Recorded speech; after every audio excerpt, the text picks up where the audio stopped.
সমস্ত হকার বন্ধু এবং অস্থায়ী দোকানদার ব্যবসায়ী বন্ধুরা এই থানার উল্টো দিকে সকলে সমবেত হয়েছেন, তাদেরকে আমি জানাই যে এর আগে আপনারা কৃষ্ণনগর শহরেই দেখেছেন যে কৃষ্ণনগরের ব্যস্ততম এলাকা সদর হাসপাতালের মোড়, সেখানেও আপনাদের মতনই অস্থায়ী দোকান ছিল। কিন্তু তৎকালীন যে আমাদের এখানকার চেয়ারম্যান ছিলেন, তিনি সেই অল্প জায়গাতেও তিনি সেই দোকানগুলো পাকা করে দেওয়ার ব্যবস্থা করেছিলেন, বিক্রি করেছিলেন। আজকে তারা একটা পাকা দোকান পেয়েছে। তা আগামী দিনে আমাদের দাবি থাকবে যে সম্পূর্ণ লোক চলাচলের জায়গা ছেড়ে দিয়ে আপনারা যে যেখানে আছেন সেইখানে খুব সুন্দর পরিকল্পনা করে আপনাদের সঙ্গে বসে আলোচনা করে সেখানেও যাতে আপনাদের একটা পাকা ব্যবস্থা দীর্ঘকালীন মেয়াদে করে দেওয়া যায়, পুনর্বাসন দেওয়া যায়, তার দাবি আমরা রাখছি।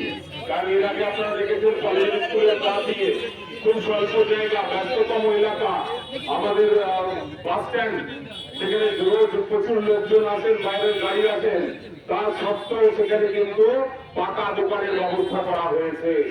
এবং আমাদের যে সদর হাসপাতাল, সেখানেও পাকা দোকানের কিন্তু ব্যবস্থা আমাদের কৃষ্ণনগর মিউনিসিপ্যালিটির তৎকালীন চেয়ারম্যান করেছিলেন। তা আমরা ঠিক অনুরূপ ভাবে এই যে আপনারা যে অস্থায়ী দোকান যেখানে যা রয়েছে সেখানে ভাঙা হয়েছে অন্যায় ভাবে, নোটিশ ছাড়া।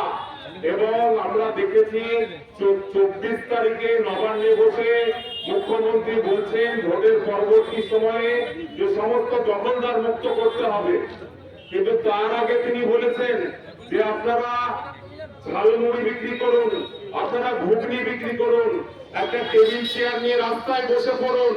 এই কথা কিন্তু আমাদের মুখ্যমন্ত্রী বলেছিলেন। কিন্তু এখন সেই মুখ্যমন্ত্রী ভোটের পরে 180 ডিগ্রি ঘুরে গিয়ে তিনি এখন বলছেন যে পথ চলাচলের জন্য সেই জায়গা দখল মুক্ত করতে হবে। একধারে তিনি যখন দেখছেন আমাদের রাজ্যে কোনো কর্মসংস্থান নেই, হাজার হাজার বেকার, তাদেরকে কাজ দিতে পারছি না, ভাত দিতে পারছি না, তখন তিনি তাদেরকে টেবিল চেয়ার নিয়ে বসতে বলছেন। আবার সেই মুখ্যমন্ত্রী ঘুরে গিয়ে তিনি বলছেন যে সেই দখলদার মুক্ত করতে হবে। একই মানুষের কাছে দুরকম কথা বিচারিতা করছে।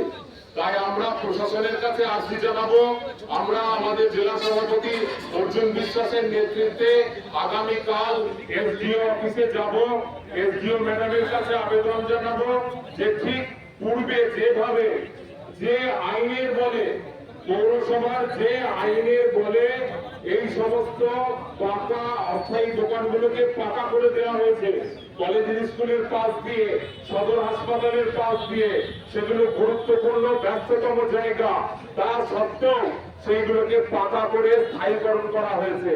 আমাদের দাবি থাকবে যে এখানে যে যে জায়গায় ভাঙা হচ্ছে, যদি সেটা আমাদের যে কোর্ট আছে সেই কোর্টেও ভেঙেছে, সেই কোর্ট, আমাদের চার্চের সামনের যে রাস্তা, আমাদের আরো এই আমাদের পুলিশ লাইনের কাছে যে রাস্তা, আমাদের এডি স্কুলের সামনে যে রাস্তা, যে রাস্তায় ভাঙা হোক, সেখানে আমাদের ব্যবসায়ী অস্থায়ী বন্ধু এবং হকারদের সঙ্গে আলোচনা করে সুন্দর ব্যবস্থা করে সেখানে পাকা ব্যবস্থা করে দিতে হবে।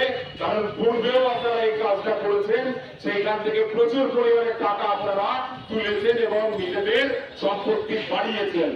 আগামী দিনেও এই অস্থায়ী ব্যবসায়ী বন্ধুদের সেই রকম ভাবেই আপনাদের পাকা করে দিতে হবে। এই দাবি আমাদের থাকলো এবং আপনারা সকলে ঐক্যবদ্ধ থাকুন। আমরা আগামীকাল এসডি অফিসে যাব, যতক্ষণ না পর্যন্ত তারা আমাদের এই বক্তব্য না মানবে, আপনাদের দাবি সুষ্ঠুভাবে আলোচনার টেবিলে বসে পুনর্বাসনের ব্যবস্থা না করবে, ততক্ষণ পর্যন্ত আমাদের এই আন্দোলন আপনাদেরকে সঙ্গে নিয়ে, আপনাদের মতামত নিয়ে আমাদের চলতে থাকবে। এই বলে আমরা আমার সংক্ষিপ্ত বক্তব্য শেষ করছি। ধন্যবাদ।